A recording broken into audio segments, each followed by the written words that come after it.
Well, hey, friends, just a little December check in and November wrap up. As we wrap up November and leap into December, I just thought I would touch base. November on the podcast was all about boundaries. I thought I might mention a thing or two about boundaries in today's podcast.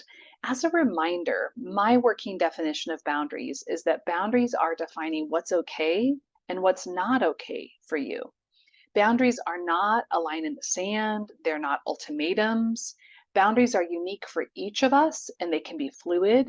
They can also be dependent on our time or energy or the season of your life.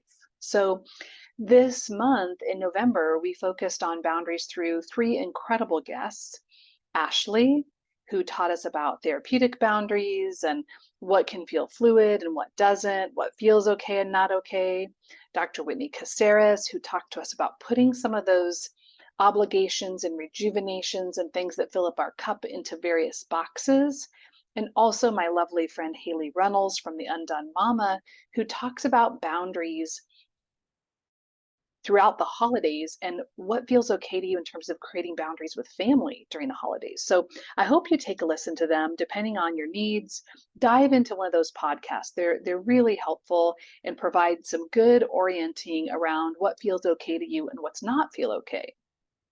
So, what feels okay for you may not for me, and vice versa, right? One of the most important lessons that I've learned when I pay attention to what feels okay and what's not okay is just being my authentic self. And that, as I get older, feels more and more important to me to talk about and express. In fact, as I was writing my Peloton the other morning, I thought it might be fun to talk about boundaries via authenticity with some of my favorite instructors. So if you don't have a Peloton, oh my gosh, they're amazing. I'm a total fangirl. And this will totally make sense, but you should, at minimum, be subscribing to my newsletter, which is all about how to be a connected champion in the life of children, how to behave in trauma informed ways with systems and organizations, and how to build resilience for children and families through relational health. Anyway, go to my newsletter, subscribe. It's linked in the show notes, but it's www.dramyllc.com. That's doctor spelled out, dramyllc.com. In the end of November, in my newsletter, I talked about authenticity without apology through some of these favorite Peloton instructors. I know I'm totally obsessed, but you can go back and read them, and hopefully you'll find as much inspiration, as I did. And so check it out. I talk about some of my faves, including Hannah Frankson, and I link to her Spotify playlist, which I can see that several of you have already downloaded. It's amazing. Jess King, who is just this fierce queer mama of two. She's unapologetic and wonderful. Alex Toussaint, who is just a man on fire, and he has this incredible balance of being loving and passionate. I also talk about Camila Ramon, who is just pure joy in my heart. She is a gift when it comes to loving yourself as you are in your body. And finally, I highlighted Jess Sims, who, if you're a Peloton fan like I am, you know she is a total gem. I don't know how you could not love her. So, all right, on with my discussion about wrapping up November and boundaries, but really go back. It was such a fun newsletter to write. And if you know me, you probably see why these instructors mirror a bit of me in different ways. I could go on and on about my obsession with Peloton and the instructors, but I just had to highlight five of them. So anyway, knowing me also know that working out for me is my mental health. That is a boundary that I set very clearly. I work out every single day in some capacity, even if it's just going for a walk with friends or laying on a mat stretching or going for an easy jog. It's a boundary for me to make that time for my mental health. So if you want, we can be friends on Peloton. My little call is at Feelings Doc. So anyway, we are welcoming in December with some thoughtful conversations about what to truly focus on this month, really what creates meaning in the month of December. My friend Anne joins us to discuss holiday meaning.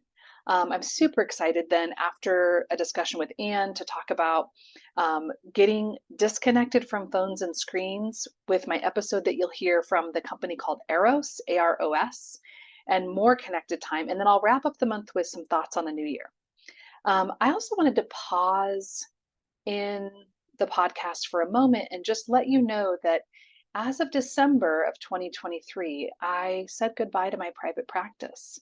I still have a few clients that I work with who are wrapping up some work, but a few weekends ago, I began saying goodbye to my actual physical office that I was in for 20 years as of this year. My private practice was in Clackamas, Oregon, and it was 20 years full of memories and clients and families and lots of files that I had to go through. 20 years with my office mates. I started my little private practice in 2003. I was pregnant with my first child. I was finishing my boards. My practice is really 1 year older than my daughter.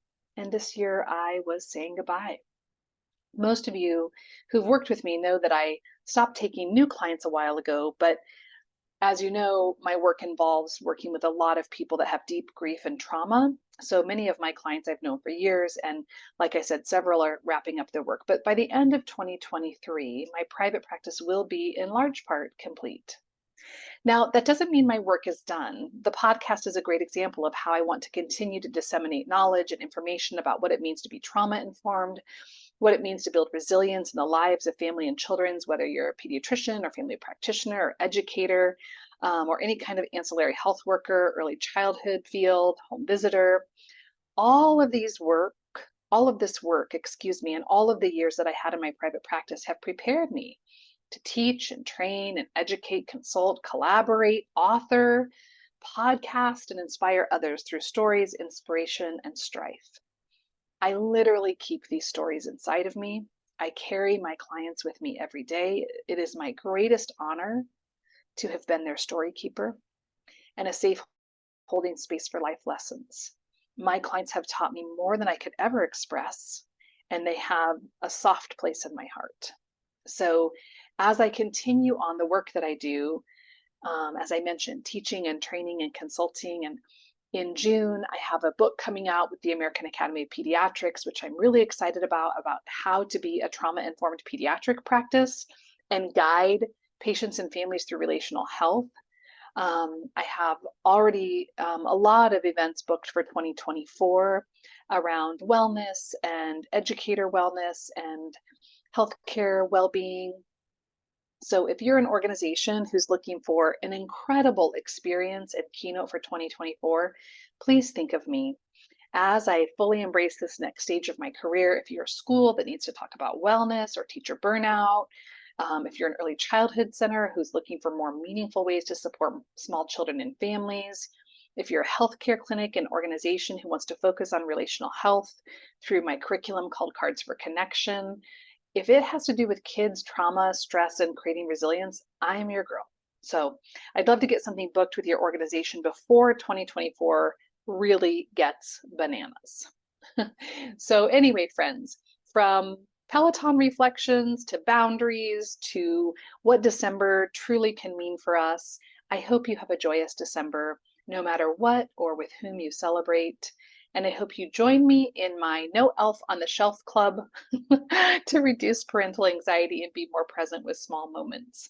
If you're not familiar with my No Elf on the Shelf Club, I will link to that in the show notes as well. That's all for now, friends. Have a lovely December, and I will talk soon.